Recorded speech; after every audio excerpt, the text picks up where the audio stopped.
Hello friends, welcome to my channel. எல்லாருக்கும் happy afternoon. எல்லாரும் episode பார்த்துருப்பீங்க. எப்போதுமே ஏன் நாங்களே ரிவ்யூ கொடுக்கணும்? ஒரு சேஞ்சுக்கு நீங்களாம் ரிவ்யூஸ் போடுங்களேன். கமெண்ட் செக்ஷனில் உங்களுடைய பாயிண்ட் ஆஃப் வியூ எல்லாம் சொல்லுங்கள். ஸோ அந்த ரிவ்யூவை எல்லாம் எடுத்து நம்ம ஒரு வீடியோவாக போடலாம். ஒவ்வொருத்தங்களுக்கும் ஒவ்வொரு தாட் ப்ராசஸ் இருக்கும். எனக்கு இன்னைக்கு எபிசோடில் நிறைய விஷயங்கள் பிடிக்கவே இல்லை. அதெல்லாம் சொன்னால் உடனே நான் நெகட்டிவிட்டி கிரியேட் பண்ணுறேன்னு சொல்லிடுவீங்க. ரொம்ப ரொம்ப பேசிக்காக பிடிக்காத ஒரு விஷயம் பாட்டி எல்லா குழந்தைகளும் ஒன்றுன்னு சொன்னது, டக்குன்னு அந்த குழந்தைய அக்செப்ட் பண்ணிக்கிட்டது என்னால் ஏற்றுக்க முடியல. இதே சாரதாமா பண்ணிட்டு வந்திருந்து அவங்க ஒத்துக்குவாங்களா? கிடையவே கிடையாது. அவங்க ரெஸ்பெக்ட் இல்லாமல் ஒரு எபிசோட்ல பேசினதுக்கு அந்த பாட்டி கோவம் ரியாக்ட் பண்ணுச்சு.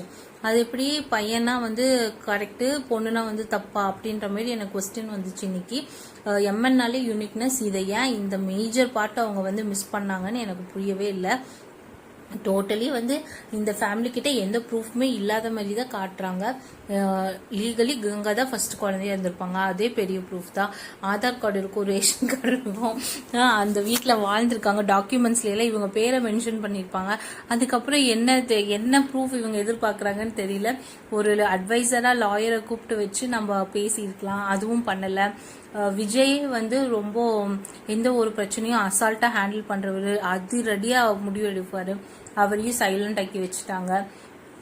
லாஸ்ட்ல பாட்டி பேசினதெல்லாம் கஷ்டமா இருந்தாலும் பட் பாட்டி அட்லீஸ்ட் பேசுறாங்களே அப்படின்ற மாதிரி வந்துச்சு. ஏன்னா நம்ம வீட்டுக்குள்ள தேவையில்லாத கண்டென்ட்லாம் உட்கார்ந்துட்டு இருக்கும்போது யாரா இருந்தாலும் இரிட்டேட் ஆவாங்க. இந்த இரிட்டேஷன் எல்லாமே காவேரி மேலதான் வெறுப்பா வரும்.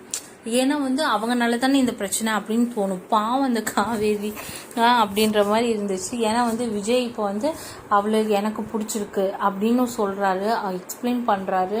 அதுலயுமே பிரெக்னண்டா இருக்கா, நம்ம வாரிசை சுமக்கிறா அப்படின்ற மாதிரிலாம் டைலாக்ஸ் வச்சிருந்தாங்க. என்ன சொல்றதுன்னே தெரியல. ஓகே, அவங்களை எக்ஸ்பிளைன் பண்ற மாதிரி காமிச்சிருக்காங்க. ஒரு சில விஷயங்கள் பெருசா எனக்கு இன்னைக்கு எபிசோட்ல உடன்பாடு கிடையாது.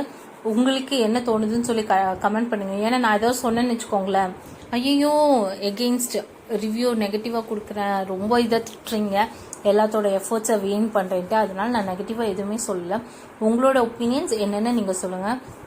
ஒரு ஃபிலிமை அவ்வளோ லேக்ஸ் க்ரோஸ் செலவு பண்ணி எடுக்கிறாங்க, பிடிக்கலன்னா இது ஒரு மொக்க படம் அப்படின்னு சொல்லிட்டு வந்துடுறோம். ஆனால் ஒரு எபிசோட்ல ஒரு சின்ன மிஸ்டேக்கை பின் பாயிண்ட் பண்ணி சொன்னால் திட்டுறது அக்செப்டபிளே கிடையாது. எல்லாருமே லைஃப்ல மிஸ்டேக்ஸ் பண்ணுவோம். அதை ஏன் நம்ம ரிவ்யூவாக கொடுக்குறோம்னா கண்டிப்பாக டீம் எல்லாத்தையுமே நோட் பண்ணுவாங்க. ஸோ இந்த பாயிண்ட்ஸ் எல்லாம் லேக் பண்ணுறோம் அப்படின்னு சொல்லி அவங்க இம்ப்ளிமெண்ட் பண்ணுறதுக்காக கூட சேஞ்சஸாக இருக்குன்றது என்னுடைய ஃபீல். உங்களுக்கு என்ன தோணுதுன்னு சொல்லி கீழே கமெண்ட் பண்ணுங்க. தேங்க்ஸ் ஃபார் வாட்சிங். பை.